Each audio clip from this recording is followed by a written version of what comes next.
Mike Trout is out 6 to 8 weeks, plus we had a triple dong and another no-hitter on Tuesday. Let's talk about it next on Fantasy Baseball Today in 5.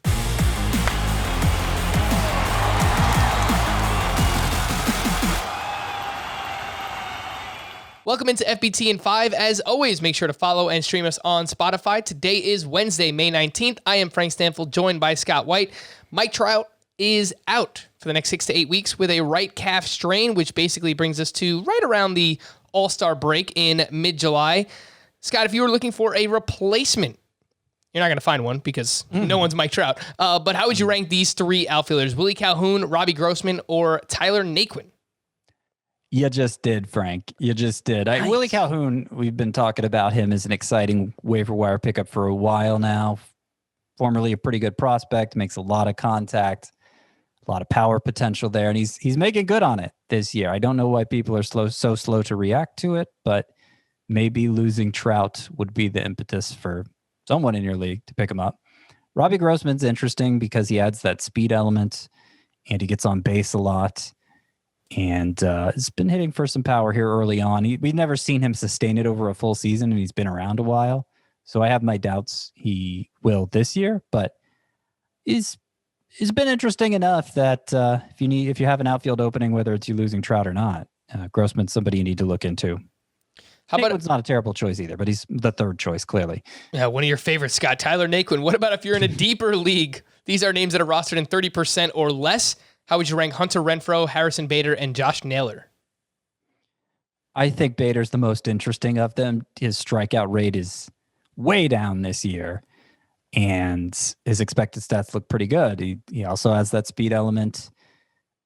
It's not many games. He hasn't played many games, so I'm not totally sold on him being more of a contact hitter now. But if that is something he can sustain, obviously it's going to change his profile and in a major way. So maybe you take a flyer on Bader if you're having to dig that deep.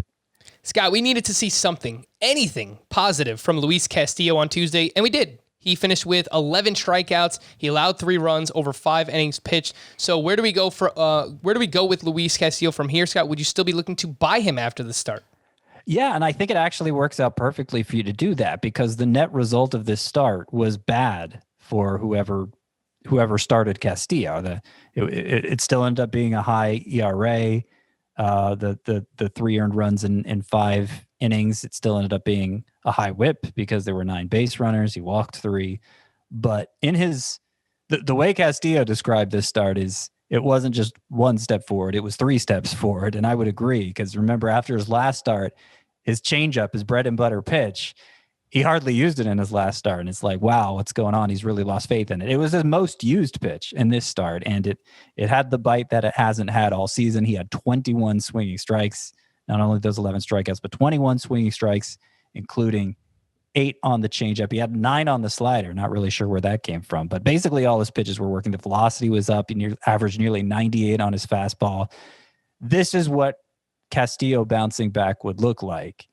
And yet, because he happened to give up a 3-run homer and had a couple too many walks, I think you could maybe convince someone he didn't bounce back. So yeah, very encouraged by what we saw from Castillo on Tuesday.